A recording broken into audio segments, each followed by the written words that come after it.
Saudara masuk ke waktu maghrib bagi Kota Kinabalu Sabah ini pada pukul 6.24 minit petang, manakala wilayah Persekutuan Labuan 6.26 minit petang dan Kuching Sarawak 6dan malam saudara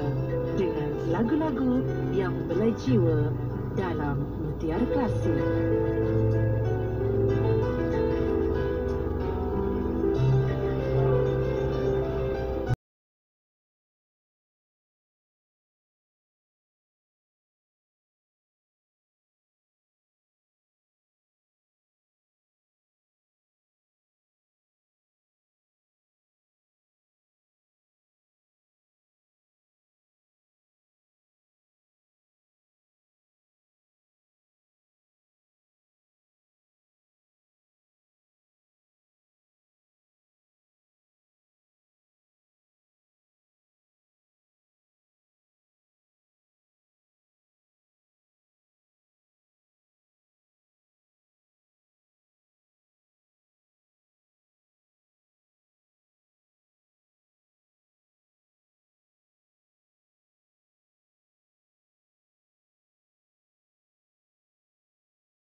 Mustaqim di Radio Klasik setiap hari.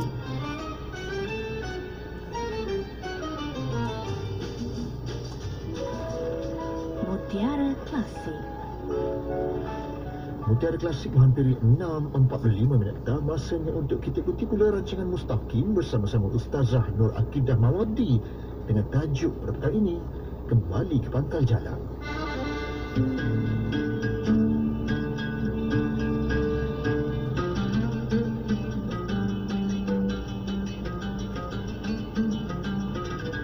A'udzubillahi minasyaitonirrajim. Bismillahirrahmanirrahim. Assalamualaikum warahmatullahi wabarakatuh. Alhamdulillahi rabbil alamin, wassalatu wassalamu ala asyrafil anbiya'i wal mursalin wa ala alihi wa sahbihi ajma'in. Qala rabbi shrah li sadri wa yassir li amri wahlul 'uqdatam min lisani yafqahu qawli. Amma ba'd. Alhamdulillah, tuan-tuan dan puan-puan yang dirahmati Allah, syukur kehadrat Allah kita masih dikurniakan nyawa untuk hidup, masih dikurniakan kesihatan yang bermanfaat insya-Allah, agar umur yang kita ada ini kita sama-sama jadikan umur itu betul-betul bermanfaat buat kita, supaya kita sentiasa dapat redha Allah Subhanahu wa taala. Jadi tuan-tuan, hari ini saya ingin berkongsi kepada sidang pendengar sekalian mengenai mudik ke hulu.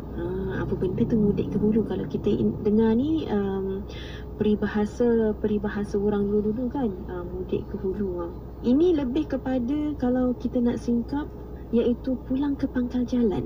Sebab apa tuan-tuan? Kalau kita memikirkan bahawa kita ni hidup tak ada pedoman, susah untuk kembali ke pangkal jalan sebab tak adanya pedoman tu. Jadi sekarang ni kita nak melihat bagaimana nak kembali ke pangkal jalan. Oh, tak perlu kot nak kembali ke pangkal jalan sebab saya bukan buat dosa-dosa besar pun. Saya tak buat apa-apa yang boleh menghancurkan kehidupan saya. Saya okey je, saya baik je. Tuan-tuan dan puan-puan, kalau kita melihat kita baik itu bukan kerana kita baik, tetapi kita baik itu kerana Allah telah menutup keaiban-keaiban dan juga kekurangan-kekurangan kita di muka bumi Allah.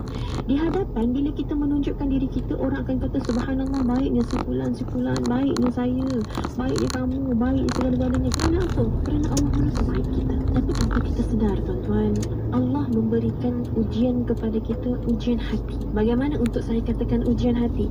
Ujian hati ni apabila kita berada di tempat yang dah selesa, tempat di atas, contoh kita dah ada darjat dan pangkat yang tinggi, kita dah ada segala kemewahan, dan Allah datangkan satu ujian hati, antaranya riak, ujub dan sum'ah. Apa dia riak, ujub dan sum'ah tu? Dah tahu sangat dah. Tapi saya singkap satu persatu. Okey, riak tu bila kita duk tunjuk ke orang, apa yang kita ada kita tunjuk. Itu riak. Cuma kadang-kadang orang bertanya, ustazah dia tu riak ke ustazah? Dia tunjuk segala apa yang dia ada. Kadang-kadang kita juga perlu menjaga hati untuk bersangka baik dengan dia. Mungkin dia nak menunjukkan sesuatu itu supaya menggalakkan orang lain, contoh bersedekah. Sedekah banyak-banyak ni. Kita pun hati kita ni sakit, kita tengok riaknya dia, itu penyakit hati kita. Apa salahnya kalau kita bersangka baik dengan orang tu, subhanallah baiknya dia. Ini boleh dijadikan contoh dan tauladan yang terbaik buat aku, untuk aku juga bersedekah kepada orang-orang yang belum berkemampuan. Itu kita menjaga hati kita. Di samping kita tengok orang tu macam caranya macam riak, tapi kita sendiri menjaga hati kita untuk bersangka baik dengan orang. Kerana pun kita tak tahu apa niat dia. Mungkin niat dia macam saya kata tadi, niatnya supaya orang ramai tahu bahawa sedekah ini amalan yang mulia, dan sedekah ini amat diperlukan oleh mereka-mereka yang tidak berkemampuan. Kita tak tahu niat orang kan? Jadi kita bersangka baik. Itu kalau saya tengok kepada riak. Riak tunjuk-tunjuk kalau itu memang betul niat dia nak menunjuk, okey, supaya dia dapatkan pujian. Yang seterusnya, ujub. Ujub ni dia berada kat dalam hati tau. Contoh saya kata seseorang telah menerima anugerah, anugerah kebesaran diraja. Contoh, anugerah tersebut ataupun anugerah pekerja cemerlang, anugerah pekerja khas yang paling cemerlang. Contohnya, alang kau cemerlang je, aku paling cemerlang. Ujub contohnya dalam hati, aku lebih baik daripada gini, aku lagi hebat daripada dia sebenarnya, tapi aku diam je lah, tak nak tunjuk, nanti riak orang kata. Tapi sebenarnya riak memang nampak kat luar, tapi yang ujub ada dalam hati tuan-tuan. Kita muhasabah kembali.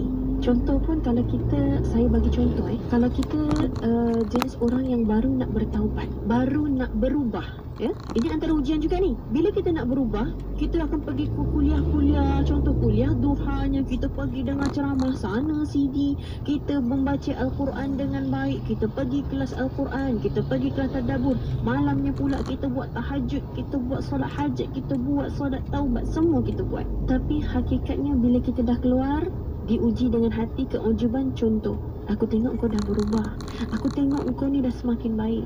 Dalam hati kita tiba-tiba cakap, memanglah aku dah buat dah, aku dah cuci tangan semua, aku tak buat dah benda-benda macam ni. Dalam hati. Tapi di luar kata, alhamdulillah, syukur. Itu nampak dalam hati. Kita nak jaga orang lain tak boleh nampak hati kita. Ujub ni berkaitan dengan hati. Maka berhati-hatilah tuan-tuan dan puan-puan, kepada saya sendiri pun, untuk jaga hati kita daripada bersikap ujub. Yang seterusnya sum'ah. Sum'ah ni apa? Suka sangatlah dengar orang memuji. Kita ni memang jenis manusia, ya, sifat manusia, fitrah manusia. Bila dipuji kita suka, bila dipuji kita akan rasa melambung-lambung, melayang-layang. Subhanallah. Contoh, orang kata, cantiknya engkau, cantiknya baju engkau, cantiknya kereta engkau, cantiknya rumah engkau, cantiknya isteri engkau. Tiba-tiba macam tu. Contoh, bila ada orang suka memuji kita, bahaya sebab apa? Bahaya pada kita disebabkan kita ni akan ada rasa, wah, akulah yang paling hebat di antara semua. Itu bahaya. Jangan sekali-kali kita minta pujian daripada orang. Kadang-kadang ada orang nak minta puji. Contoh macam ni, malam tadi kau dengar tak? Kau dengar ada hujan ke apa? Aku tiba-tiba pukul 3 pagi tu aku terjaga. Contoh, aku terjaga. Itulah bila aku masa lepas dia habis solat tahajud tu. Nampak? Dekat situ kita nampak. Sebenarnya dia bukan nak cerita hujan, dia nak cerita bahawa malam tu dia bertahajud. Bila dia dah bagi tahu orang bahawa dia bertahajud pada malam itu, di manakah pasakan amalan itu? Adakah dia betul-betul ingin menunjuk bahawa aku bertahajud malam tadi? Kalau nak cakap malam tadi aku tahajud tak? Nampak sangat riak kan? Tapi ini dia twist. Syaitan ni makin lama kita nak beramal, makin banyak lagi. Makin banyak dia menghasut kita supaya kita riak, kita ujub, kita sum'ah. Suka sangat pujian-pujian baik daripada orang. Bila orang memuji kita, contoh saya bagi tips bila orang memuji kita, subhanallah, cantiknya kereta, sebut kepada kita dan orang tu, segala-galanya balik kepada Allah. Kerana apa? Kerana kereta tu pun pinjaman daripada Allah. Rumah yang besar semua pinjaman daripada Allah. Memang kita melihat daripada usaha kita, tapi hakikatnya apa yang Allah berikan kepada kita itu adalah ujian untuk kita. Jadi berhati-hati tuan-tuan dan puan-puan. Kita kembali muhasabah, kita kembali ke pangkal jalan untuk kita selami perjalanan kita itu perjalanan yang diridhai Allah. Kalau kita melihat ya, Allah Subhanahu wa taala berfirman, ini dalam hadis qudsi. Dalam hadis qudsi mengatakan apa? Sesiapa mendekatkan dirinya kepadaku satu jengkal, maka aku akan mendekatkan diriku kepadanya satu hasta. Jika dia mendekatkan dirinya kepadaku satu hasta, maka aku akan mendekatkan diriku kepadanya satu depa. Sesiapa yang mendatangiku dengan berjalan, aku akan mendatanginya dengan berlari. Subhanallah. Hadis ini diriwayatkan daripada kitab Mizanul I'tidal. Dalam hadis qudsi ini jelas mengatakan Allah tu sentiasa bersama kita. Apabila kita berdosa, kita cari Allah bagi memohon keampunan. Tidak termasuk dalam batasan akal apabila berasa berdosa kita mencari seseorang yang juga berdosa. Apatah lagi orang itu boleh menghapuskan dosa kita. Maksudnya kalau kita berdosa, kita jangan cari orang, kita cari Allah. Contoh nak kata, kerana apa kita perlu bertaubat segera?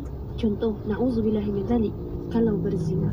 Okey, kalau berzina, tiba-tiba kita dah berzina tu, dah habis apa semua tu, kita teringat, ya Allah, ini berdosa ya Allah.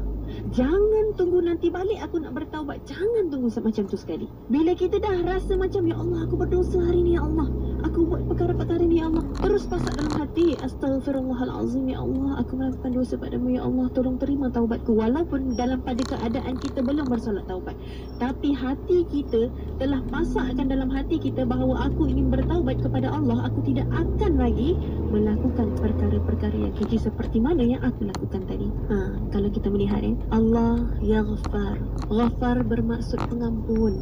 Allah ni mengampuni segala kesalahan, dosa-dosa besar, dosa-dosa kecil setiap hamba-Nya. Kalau ini pun kita pernah dengar lah kisah yang 99 orang kena tu kan. Kena apa? Kena bunuh. Dia datang kepada ahli abid, dia tanya, bolehkah Allah mengampuni dosaku? Aku dah bunuh 99 orang ni. Jadinya ahli abid, orang yang beribadat itu mengatakan, tak boleh. Sesungguhnya engkau telah melakukan dosa yang sangat besar, sukar untuk diampuni. Dipenggal. Bila dipenggal dibunuh ahli abid ini kerana apa? Dia tidak menceritakan bahawa Allah itu Maha Pengampun. Maka dia pergi kepada orang yang berilmu, ulama, orang alim. Orang alim ni sesungguhnya bila dia alim, dia ada ilmu, maka dia beribadah dengan baik. Dia datang kepada orang alim, mengatakan perkara yang sama, maka orang alim tu mengatakan, Allah ya Ghafur, Allah yang Maha Pengampun. Allah mengampuni setiap apa sahaja, dosa-dosa besar, dosa-dosa kecil yang kita lakukan. Jadinya seronoklah dan rasa syukurlah pembunuh ini mendengar kata-kata daripada alim ulama ini. Maka alim ulama ini suruh berhijrah untuk si pembunuh ni bertaubat. Senang cerita, dia adalah pentaubat. Gitu. Orang yang bertaubat menuju jalan Allah, hebat perancangan Allah ni. Walau bagaimana kita nak bertaubat, walau bagaimana kita nak berubah, kita kena bersedia akal, fizikal dan mental, kerana di situ ada ujian Allah. Ujian bukan berbentuk Allah nak toci kita, Allah nak memberikan kita bebanan, tidak. Tetapi Allah ingin memberikan kekuatan hati, kekuatan rohani kita untuk kita terus jalan untuk ke arah perubahan yang terbaik, supaya menjadi muslimah ataupun muslim yang terbaik. Ujian Allah itu hebat. Kerana ujianlah kita kuat, kerana ujianlah antara asbab-asbab untuk kita jalan ke syurga Allah Subhanahu Wa Taala. Kalau kita melihat lagi firman Allah Subhanahu Wa Taala ya, dalam surah Taha ayat 82, Allah berfirman yang bermaksud, dan sesungguhnya aku Maha Pengampun kepada orang-orang yang bertaubat, yang beriman, yang beramal soleh, kemudian tetap di jalan yang benar. Ini adalah boleh ya, pendengar sekalian boleh semak dalam surah Taha ayat 82. Allah dah berfirman dalam Quran. Maka tuan-tuan dan puan-puan sidang pendengar sekalian, kita harus mengambil ibrah. Ibrah di mana sifat pengampun Allah itu supaya kita juga menjadi seorang yang pemaaf dan berlapang dada. Kerana apa? Allah Subhanahu Wa Taala itu sendiri sentiasa memaafkan kita, dan kita juga ambil daripada sifat Allah menjadi seorang pemaaf. Kerana apa? Bila kita nak meleraikan segala kekusutan dan apa sahaja dosa yang kita lakukan, kita berlapang dada. Jadi tuan-tuan dan puan-puan, semoga taubat kita diterima, dan jadilah kita orang-orang yang sentiasa dalam taubat kepada Allah Subhanahu Wa Taala, agar kehidupan kita sentiasa diredai dan diberkati Allah Subhanahu Wa Taala. Sekian sahaja daripada saya, yang baik daripada Allah, yang kurang daripada saya. Assalamualaikum warahmatullahi wabarakatuh.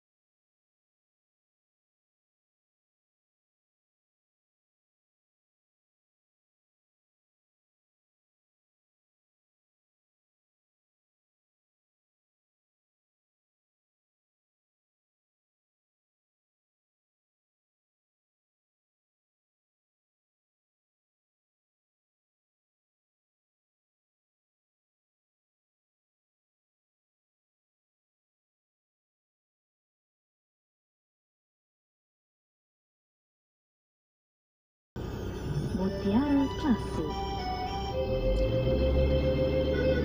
Pada lalu tadi rancangan Mustaqim bersama-sama Ustazah Nur Akidah Mawardi dengan tajuknya Kembali ke Pangkal Jalan. Mustaqim diterbitkan oleh Robi Zain dengan kerjasama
Terangkanlah